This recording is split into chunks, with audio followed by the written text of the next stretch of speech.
انسان اور جنات دو مختلف مخلوق جو اپنی ابتدا سے ہی ایک دوسرے کے شدید دشمن اور مخالف ہیں،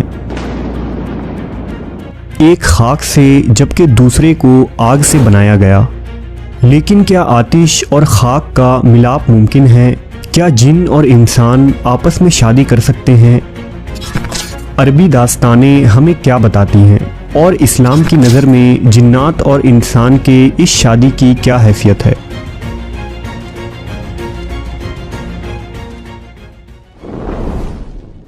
اللہ تبارک و تعالیٰ نے اس کائنات میں بے شمار عالم اور مخلوقات کو پیدا کیا، لیکن اس دنیا میں دو ایسی مخلوق ہیں جن کی ہدایت کے لیے اللہ نے پیغمبروں اور رسولوں کو مبعوث کیا۔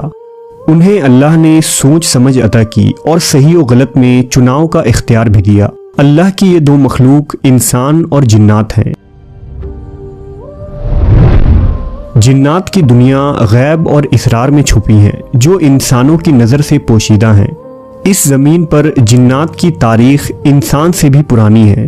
حضرت آدم علیہ السلام کی پیدائش سے کئی ہزاروں سال قبل سے ہی جنات اس زمین پر بڑے بڑے قبیلے اور آبادی کی شکل میں موجود تھے، لیکن جب اللہ نے دنیا میں انسانوں کو آباد کرنے کا فیصلہ کیا تو فرشتوں کے ذریعہ جناتوں کو مختلف جزیروں اور ویران پہاڑیوں میں قید کر دیا۔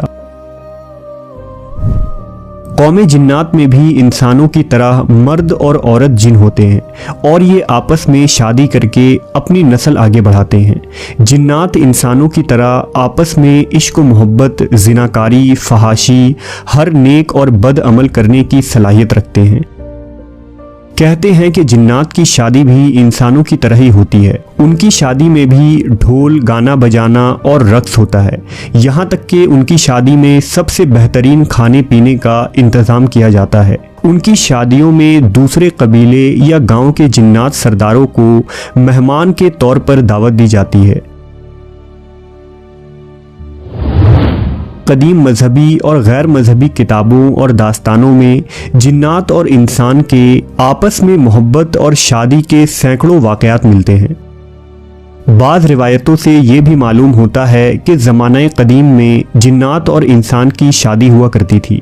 چنانچہ ملکہ بلقیس جو حضرت سلیمان علیہ السلام کی بیوی تھیں، ان کے ماں اور باپ میں سے ایک جن تھے۔ بہت سارے علماء اور فقیہ نے بھی جنات اور انسان میں شادی کرنے کو ناجائز قرار دیا ہے۔ چنانچہ اس شادی کو ممنوع اور حرام قرار دینا اس بات کی دلیل ہے کہ ایسا ممکن ہے۔ اگر ممکن نہ ہوتا تو شریعت میں اس کے حلال یا حرام ہونے کا فتویٰ نہ لگایا جاتا۔ اب یہاں سوال یہ اٹھتا ہے کہ جنات آتشی مخلوق ہیں جبکہ انسان خاکی و آبی مخلوق ہیں، تو آگ اور پانی کا ملاپ آخر کیسے ممکن ہے؟ اور اس ملاپ کے نتیجے میں اولاد کا ہونا خلاف عقل و شعور نظر آتا ہے۔ دراصل باوجود اس کے کہ جنات آگ سے پیدا ہوئے ہیں، لیکن بعض لوگوں کا خیال ہے کہ جنات اپنی آتشی جسم کی شکل میں نہیں ہوتے ہیں، جیسا کہ آدم کی اولاد میں سوائے حضرت آدم کے پھر دوبارہ کوئی انسان مٹی سے پیدا نہیں کیا گیا۔ اسی طرح جنات کا پہلا جد امجد اور تمام جنات کا باپ آگ سے پیدا کیا گیا تھا، لیکن پھر اس کی نسلوں میں آگ کا عنصر باقی نہ رہا، بلکہ ان جناتوں کے بھی ہاتھ، پاؤں اور دوسرے اعضاء عام حالت میں بدل گئے۔ جیسا کہ ایک روایت میں رسول اللہ صلی اللہ علیہ وسلم نے بتایا کہ آپ کو نماز میں شیطان نظر آیا تو آپ نے اس کا گلا گھونٹا۔ آپ نے اس کے گردن کو کس کر پکڑ لیا، جس کی وجہ سے اس کے منہ سے لعاب دہن گر پڑا۔ حضور نے اپنے ہاتھ میں اس کے زبان سے گرنے والے لعاب کو محسوس کیا جو بہت ہی ٹھنڈا تھا۔ شیطان کا لعاب ہونا اس بات کی دلیل ہے کہ وہ آگ سے دوسرے حالت میں تبدیل ہو چکا ہے، ورنہ اس میں ٹھنڈک موجود نہ ہوتی۔ تو کیا جناتوں میں بھی انسانوں جیسی خصوصیات ہوتی ہے، اور کیا وہ انسانوں سے تعلق بنا سکتے ہیں؟ یہ ایک سوال بہت سارے سوالات کو جنم دیتی ہے، اور ہر سوال کا جواب حیران کن اور سوچ میں ڈال دینے والی ہے۔ لہٰذا علامہ سیوطی نے بہت سارے واقعات نقل کیے ہیں جن سے معلوم ہوتا ہے کہ انسان اور جنوں میں شادی ہو سکتی ہے۔ اسی طرح امام ابن تیمیہ لکھتے ہیں کہ کبھی کبھی انسان و جنات آپس میں نکاح کرتے ہیں اور ان کی اولاد بھی ہوتی ہے۔ جنات اور انسانوں میں شادی یا جنسی تعلقات کے واقعات اسلام سے قبل اور ظہور اسلام کے بعد بھی ملتے ہیں۔